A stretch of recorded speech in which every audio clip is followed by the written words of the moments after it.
Hello friends, welcome back to my channel. কেমন আছো তোমরা? আশা করছি ভালো আছো, আমিও ভালো আছি। আজকে আবারও একটা নতুন রেসিপি নিয়ে চলে আসলাম।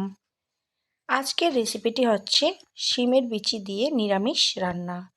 এইভাবে শিমের বিচি দিয়ে নিরামিষ রান্না করে খেয়ে দেখবে ভীষণই সুস্বাদু লাগে। ভাত, রুটি বা পুরির সাথেও কিন্তু এটা খাওয়া যাবে। তাহলে চলো রেসিপিটি প্রথম থেকে শেষ পর্যন্ত দেখতে থাকো, আশা করছি রেসিপিটি ভালো লাগবে। প্রথমে একটা কড়াই বসিয়ে দিলাম। কড়াইটা গরম হলে আমি দিয়ে দিচ্ছি পর্যাপ্ত পরিমাণ অনুযায়ী সর্ষের তেল। অবশ্যই কিন্তু এই রেসিপিটা সর্ষের তেলে রান্না করতে হবে। তেলটা গরম হয়ে গেছে, এই পর্যায়ে এর মধ্যে দিয়ে দিচ্ছি অল্প পরিমাণ একটু পাঁচফোড়ন। এবার এগুলিকে খুব সুন্দর করে একটু ভালোভাবে নেড়েচেড়ে ভেজে নিয়ে তারপরে আমি এর মধ্যে দিয়ে দেব আলু। আমি এখানে একটা বড় সাইজের আলুকে ছোট ছোট করে কেটে নিয়েছি। তারপরে দিয়ে দিলাম এর মধ্যে হলুদের গুঁড়া আর দিয়ে দিচ্ছি নুন। এবারে খুব সুন্দর করে এগুলিকে নেড়ে চেড়ে ভালোভাবে একটু আলুগুলিকে ঢেকে প্রায় 2 থেকে 3 মিনিটের মতো একদম লো ফ্লেমে ভেজে নিতে হবে। ঢেকে দিচ্ছি। প্রায় 3 মিনিট পর ঢাকাটা তুলে নেওয়ার পর আলুগুলি কিন্তু অনেকটাই ভাজা হয়ে গেছে, প্রায় 50% মতো সিদ্ধ হয়ে গেছে। এই পর্যায়ে এর মধ্যে আমি দিয়ে দেব কেটে রাখা বেগুন।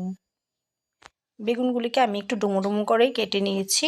এবার আলুর সাথে বেগুনগুলিকেও আমি 1 মিনিটের মতো একটু না ঢেকে ভেজে নিব। ভাজা হয়ে গেছে। তো এই পর্যায়ে আমি এর মধ্যে আর কোনো রকমের তেল ব্যবহার করব না। এই তেলের মধ্যেই রান্নাটা করে নেব। এর মধ্যে দিয়ে দিচ্ছি 1/2 ইঞ্চি আদা আর দিয়ে দিলাম 4টে কাঁচা লঙ্কা পেস্ট। দিয়ে দিচ্ছি 1/2 চামচ জিরে গুঁড়া, দিয়ে দিচ্ছি 1/2 চামচ ধনে গুঁড়া, দিয়ে দিচ্ছি 1/2 চামচ থেকে কম পরিমাণ লঙ্কা গুঁড়া, দিয়ে দিচ্ছি স্বাদ অনুযায়ী নুন। এবারে খুব সুন্দর করে এগুলিকে একটু ভালোভাবে একটু কষিয়ে নিচ্ছি।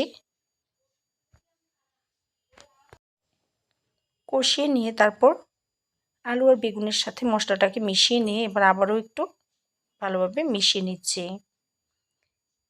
এরপর আমি এর মধ্যে দিয়ে দিলাম শিমের বিচি। শিমের বিচিগুলি আমি খোসাগুলি ফেলে তারপর খুব সুন্দর করে এগুলিকে 80% মতো সিদ্ধ করে নিয়েছি।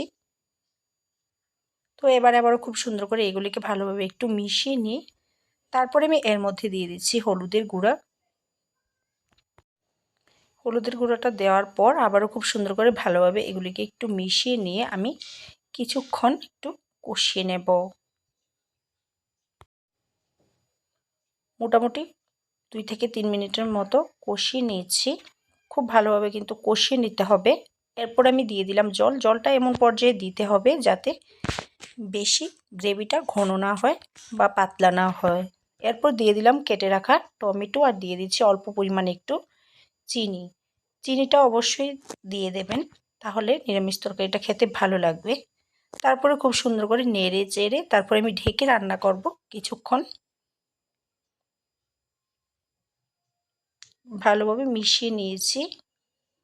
তো এবারে আমি ঢাকাটা দিয়ে দেব।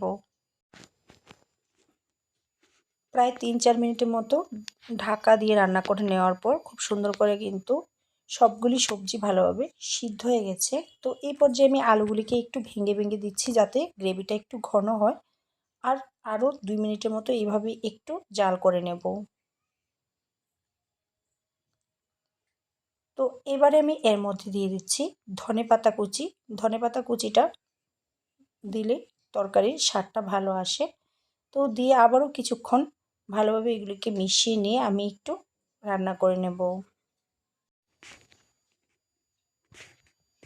এবারে কিন্তু আমার রেসিপিটা হয়ে এসছে, সম্পূর্ণ রেডি। তো এবারে গ্যাসটা বন্ধ করে নামিয়ে নিলেই হবে। আমার এই আজকের রেসিপিটি আপনাদের ভালো লাগলে অবশ্যই আমার চ্যানেলটি সাবস্ক্রাইব করতে ভুলবেন না। লাইক, শেয়ার, কমেন্ট করবেন। আপনারা সবাই ভালো